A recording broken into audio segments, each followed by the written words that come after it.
নমস্কার, ভাস্কর চক্রবর্তী বলছি ওম ARP take থেকে। আজকে আমাদের টাইম ম্যানেজমেন্ট সিরিজের তৃতীয় দিন এবং এই তৃতীয় দিনের যেটা মেন অবজেক্ট সেটা হচ্ছে সব কিছুতেই 80/20 বিধি প্রয়োগ করুন, যেটা ইংলিশে বলা হয় 80-20 রুলস। একজন বিখ্যাত মনোবিদ জোহান উলফগ্যাং বলেছেন, আমাদের সবসময় পর্যাপ্ত সময় থাকে যদি আমরা তা চাই এবং ঠিকভাবে ব্যবহার করি। কথাটা খুব সত্যি কথা, যে আমাদের কিন্তু সময়টা পর্যাপ্ত রয়েছে, আমরা কিন্তু সময়টাকে ঠিকমতো ব্যবহার করব কীরকমভাবে করতে পারি সেরকম ধরনের চিন্তা আমরা যদি করি তাহলে কিন্তু সেটাকে সম্ভব আমাদের পক্ষে ভালোভাবে ব্যবহার করা। সেটা আমরা প্রথম অ্যাটলিস্ট দুটো ক্লাস থেকে কিছুটা হলো আইডিয়া পেয়েছি।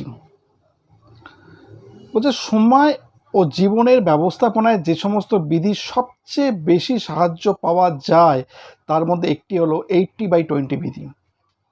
এটিকে উদ্ভাবকের নাম অনুসারে বলা হয়েছে প্যারেটো প্রিন্সিপালস। ইটালীয় অর্থনীতিবিদ ভিলফ্রেডো প্যারেটো 1895 সালে প্রথম এইটা জিনিস নিয়ে আসেন। প্যারেটো দেখিয়েছিলেন সমাজের মানুষ স্বাভাবিকভাবে দুভাগে বিভক্ত আছে। এক নম্বর হচ্ছে গুরুত্বপূর্ণ অল্প কয়েকজন, যেটাকে বলছে ভাইটাল ফিউ, এবং দ্বিতীয় কথা হচ্ছে গুরুত্বহীন অসংখ্য, সেটা হচ্ছে ট্রাইভাল মেন। এই ভাইটাল ফিউরা হলেন অর্থ ও প্রভাবকের দিক দিয়ে টপ 20, আর ট্রাইভাল মেনই হলেন তলানিতে পড়ে থাকা 80%। পরে তিনি দেখলেন বাস্তবে সব অর্থনৈতিক কাজই প্যারেটো প্রিন্সিপাল সাপেক্ষে পরিচালিত হয়। উদাহরণস্বরূপ এই বিধি বলছে আপনার 20% কাজ 80% রেজাল্টের জন্য দায়ী। ভীষণ ইম্পর্টেন্ট কথা। আপনার 20% কাস্টমারের কাছ থেকে আপনি 80% পণ্য বিক্রি করে যাচ্ছেন। 20% পণ্য বা সেবা থেকে আপনি 80% মুনাফা পাচ্ছেন। আপনার 20% কাজ নিয়ে আসে 80% ভ্যালু। এবং এই রকমভাবেই জিনিসটা দাঁড়ায় শেষ পর্যন্ত। এর অর্থ হলো আপনার কাছে যদি 10টি কাজের লিস্ট থাকে, 2টি আইটেমের ভ্যালু অন্য আইটেমের সঙ্গে একসঙ্গে যোগ করলে তার থেকেও বেশি হয়। এখানে একটি মজার বিষয় পাওয়া যায়, প্রত্যেকটা কাজ সম্পাদন করার সময় সমান সময় ব্যয় করা হয়ে থাকে, কিন্তু একটি বা দুটি কাজের জন্য অন্য কাজের চেয়ে 5 গুণ বা 10 গুণ ভ্যালু প্রদান করা হয়ে থাকে। প্রায় দেখা যায় লিস্টের করণীয় 10টি কাজের একটির মূল্য অন্য 9টি কাজের মূল্যের যোগফল থেকে বেশি হয়ে থাকে। অনিবার্যভাবে এই কাজটি হলো সেই ব্যাঙ যা আমাদের প্রথমেই খাওয়া উচিত। আপনি কি অনুমান করতে পাচ্ছেন যে কোন আইটেমটা করতে গেলে অ্যাভারেজ মানুষের গড়িমসি হয়ে থাকে? দুঃখের বিষয় হলো অধিকাংশ মানুষ টপ 10 না 20 আইটেমের গড়িমসি, যেগুলো খুব মূল্যবান এবং গুরুত্বপূর্ণ, দ্য ভাইটাল ফিউ, এর মধ্যে থাকে। তারা কম গুরুত্বপূর্ণ কাজ সেটাতে নিয়ে বেশি ব্যস্ত থাকে। এই ট্রাইভাল মেনি ফলাফল খুব কমই অবদান রেখে থাকে।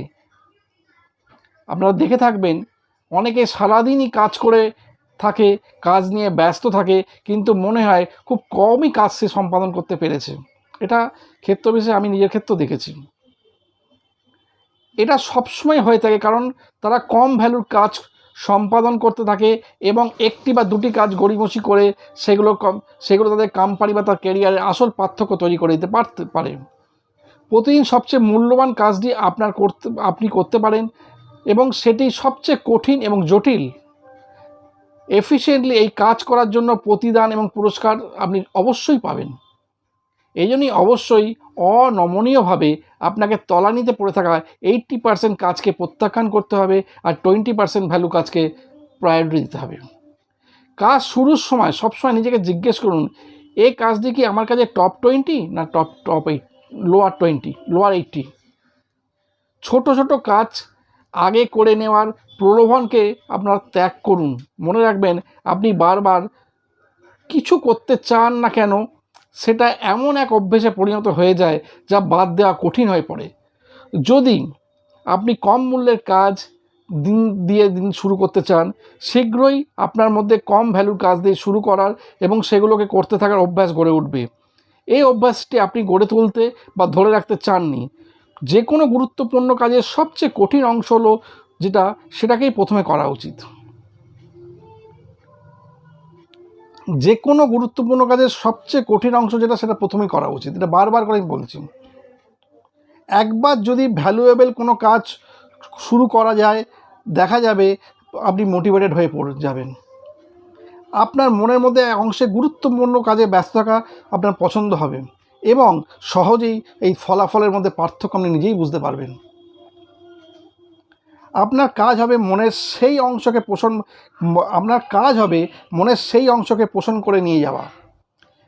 কেবল ভাবতে থাকুন গুরুত্বপূর্ণ কোন কাজ শুরু করা যায় এবং শেষ করতে যাওয়া আপনাকে মোটিভেট করছে এবং আপনার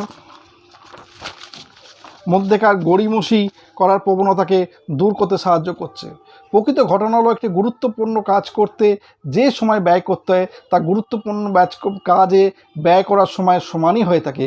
পার্থক্যটা হলো মূল্যবান ও গুরুত্বপূর্ণ কোনো কাজ সম্পাদনের ফলে পাওয়া বিস্ময়কর গর্ব এবং সন্তুষ্টি। যখন আপনি সমান ব্যয় করে কম ভ্যালুর কোনো কাজ সম্পাদন করবে, আপনি থেকে তার সন্তুষ্টি পাবেন তা খুবই কম এবং সেটা এমন কিছু মোটিভেট করবে না। সেই জন্য টাইম ম্যানেজমেন্ট আসলে লাইফ ম্যানেজমেন্ট বা পার্সোনাল ম্যানেজমেন্ট। এটি আসলে ঘটনাগুলোর সিকোয়েন্সকে নিয়ন্ত্রণ করে। টাইম ম্যানেজমেন্ট হলো আপনি পরে কি করবেন তা নিয়ন্ত্রণ করে এবং আপনি এরপর কি করবেন তা বাছাইয়ের ক্ষেত্রে সবসময় স্বাধীন। গুরুত্বপূর্ণ এবং কম গুরুত্বপূর্ণ কাজ বাছাইয়ের ক্ষমতা আপনার জীবন ও কাজের সফলতা নির্ধারণের চাবিকাঠি। এফেক্টিভ প্রোডাক্টিভ মানুষ নিজেদের ডিসিপ্লিন করে যাতে কাজের আগে সবচেয়ে গুরুত্বপূর্ণ কাজ শুরু করতে পারে। তারা নিজেদের ওপর জোর চালায় যাতে ব্যাংকটি খেতে পারে সেটি যাই হোক না কেন। ফলে অ্যাভারেজ মানুষ থেকে তারা অনেক বেশি কাজ সম্পাদন করতে পারে, ফলে অনেক বেশি সুখী এবং এটাই পদ্ধতি হওয়া উচিত। সেই জন্য জীবনের প্রথম গোল হলো কাজ, প্রজেক্ট, এই দায়িত্বসমূহের মধ্যে একটা লিস্ট এবং তার মধ্যে টপ 10 বা 20 এবং কোনগুলো 80-র মধ্যে পড়ছে বা 90-র মধ্যে পড়ছে সেগুলো ফাইন্ড আউট করা। যেগুলো আলটিমেট বেশি গুরুত্বপূর্ণ 10 বা 20-র মধ্যে পড়ছে সেই কাজকে সঙ্গে সঙ্গে করে ফেলা। এতে কি হচ্ছে, এতে আপনার নিজের প্রোডাক্টিভিটি অনেক বাড়ছে। আমরা অনেকেই দেখি আমাদের এই এসএপি এডুকেশনের ক্ষেত্রে যে আমি যে সমস্ত চ্যাপ্টারগুলো পড়ছি যেগুলো খুব ভালো প্র্যাকটিস করতে ভালো লাগছে, হয়ে যাচ্ছে, আমরা বারবার করছি, কিন্তু যেগুলো হচ্ছে না সেগুলোকে ফেলে রাখছি। ঠিক এইরকমভাবে ইন্টারভিউ প্রিপারেশনের ক্ষেত্রে যে ধরনের ডকুমেন্টেশন দেওয়া হয়েছে, যে ডকুমেন্টটা পড়তে কষ্ট হচ্ছে, বুঝতে অসুবিধা হচ্ছে, সেটাকে জন্য বারে বারে টাইম দিন, ভেঙে ভেঙে পড়াশোনা করার চেষ্টা করুন, কারণ জানবেন ওটাই কিন্তু আপনার কেরিয়ারে ডিফারেন্স তৈরি করে দেবে। তো ফ্রেন্ডস, বারবার বলছি, কোনো ধরনের সমস্যা হলে, কোনো ধরনের অসুবিধা হলে প্লিজ আমাকে জানান। আমি যে কোনো রকমের যে কোনোভাবে হোক আপনার যে প্রবলেমসই হোক না কেন সেটাকে শর্ট আউট করার ব্যবস্থা করে দেবো। তো এইখানেই আজকে আমি এখানে ভিডিওটা শেষ করছি। আগামী দিনে আবার দেখা হবে পরের পর্ব নিয়ে। ধন্যবাদ।